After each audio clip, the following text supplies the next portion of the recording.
ఇప్పటి వరకు మనం ఈజ్ ఆఫ్ డూయింగ్ బిజినెస్ గురించి మాట్లాడే వాళ్ళం. ఇప్పుడు గేరు మార్చాం. స్పీడ్ ఆఫ్ డూయింగ్ బిజినెస్ ఇప్పుడు మన విధానం. గౌరవ ముఖ్యమంత్రి చంద్రబాబు నాయుడు గారి సమర్థ నాయకత్వం, దార్శనికత, ప్రభుత్వ సుస్థిర విధానాలు రాష్ట్రాన్ని విజన్ స్వర్ణాంధ్ర 2047 లక్ష్యం దిశగా వేగంగా నడిపిస్తున్నాయి. ఆంధ్రప్రదేశ్ భవిష్యత్తుని స్వర్ణమయం చేసే మహాక్రతువులో గౌరవ ముఖ్యమంత్రి గారి చారిత్రాత్మక పాత్ర పోషిస్తున్నారు. తాను నాటిన చెట్ల నీడలో తానెప్పటికీ కూర్చోలేనని తెలిసినా భావి తరాల కోసం చెట్లు నాటే వ్యక్తే జీవితం యొక్క నిజమైన విలువలను అర్థం చేసుకున్నాడు అన్న విశ్వకవి గురుదేవులు శ్రీ రవీంద్రనాథ్ ఠాగూర్ గారి మాటల్ని ఇక్కడ నేను ఉటంకిస్తున్నాను. గౌరవ ముఖ్యమంత్రి ఈ భావనకు అసలైన ప్రతిరూపం. ఆయన కేవలం దూరదృష్టి గల నాయకుడు మాత్రమే కాదు, దాన్ని సాకారం చేయగల దక్షత కలిగినటువంటి నాయకుడు. తన దార్శనికతతో అమలు చేస్తున్న విధానాలు భావితరాలకు మేలు చేస్తాయన్న దృఢ విశ్వాసంతో వాటి సాధనకు అహర్నిశలు నిస్వార్థంగా కృషి చేస్తున్న గొప్ప నాయకుడు. సమాజ క్షేమం కోసం 365 రోజులు అవిశ్రాంతంగా ఒక తపస్సులాగా పనిచేస్తున్నారు.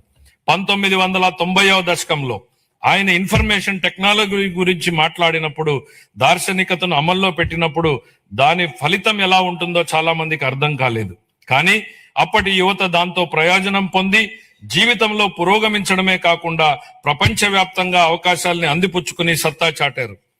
అప్పుడు ఆయన అమలు చేసిన సంస్కరణలు, తీసుకున్న విప్లవాత్మక నిర్ణయాలతో వెలిగించిన దీపం లక్షలాది జీవితాల్లో వెలుగు నింపింది. నేడు ఆయన విజయగాథను ఆయనే పునరావృతం చేస్తున్నారు. కానీ ఇప్పుడు మరింత గొప్ప దూరదృష్టితో, మరింత సమున్నత లక్ష్యంతో కొత్త చరిత్రను లెక్కించబోతున్నారు. భవిష్యత్తును అంచనా వేసేందుకు ఉత్తమ మార్గం దాన్ని సృష్టించడమే అన్న సూక్తిని బలంగా నమ్మే వ్యక్తి ముఖ్యమంత్రి గారు.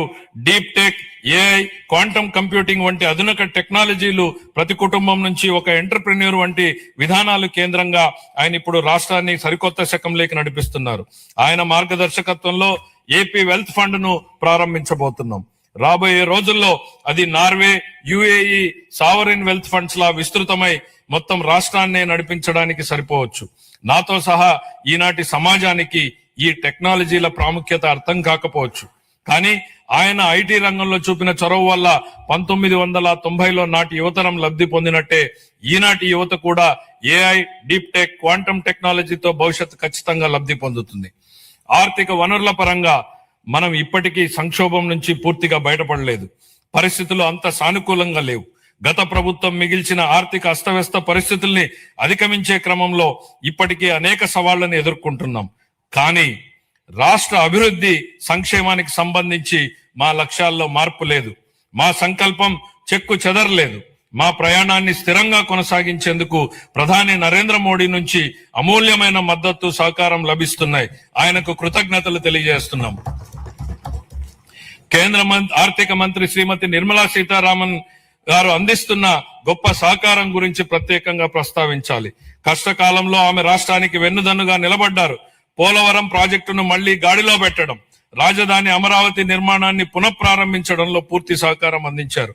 రాయలసీమ గ్లోబల్ హార్టికల్చర్ ప్రాజెక్టును ముందుకు తీసుకెళ్లేందుకు అవసరమైన తోడ్పాటును అందించారు. గత ప్రభుత్వం ఎడాపెడా చేసిన అప్పుల భారాన్ని తగ్గించేందుకు రుణాల పునర్వ్యవస్థీకరణకు అమూల్యమైన సహకారం అందించారు. ఆమెకు హృదయపూర్వక కృతజ్ఞతలు తెలియజేసుకుంటున్నాను. 2026-27 సంవత్సరానికి సంబంధించి ఫిబ్రవరి 1న ప్రవేశపెట్టిన కేంద్ర బడ్జెట్ రాష్ట్రానికి ఆశాకిరణంలాగా కనపడుతోంది. దానిలో రాష్ట్ర అభివృద్ధికి అనేక అవకాశాలు కనిపిస్తున్నాయి. తూర్పు కోస్తా పారిశ్రామిక కారిడార్, పర్యాటక కేంద్రాల అభివృద్ధి, ఎలక్ట్రిక్ బస్సుల కొనుగోలు, పూర్వోదయ పథకం ఉపయోగపడుతుంది.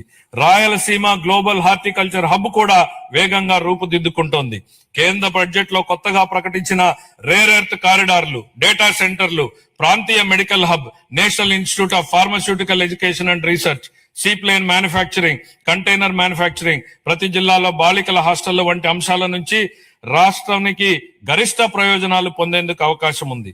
ప్రపంచవ్యాప్తంగా ఇప్పుడు ప్రభుత్వ రంగ ప్రాజెక్టుల్ని పీపీపీ ఛాలెంజ్ విధానాల్లో చేపట్టే ట్రెండ్ నడుస్తోంది. అది ప్రభుత్వ రంగ సంస్థల నైపుణ్యాలను, సామర్థ్యాలను పెంచేందుకు దోహదం చేస్తుంది. పీపీపీ విధానంలో ప్రైవేటు రంగానికి ఉన్న అనుభవంతో ప్రభుత్వ ప్రాజెక్టుల్ని మరింత మెరుగ్గా అమలు చేయగలం.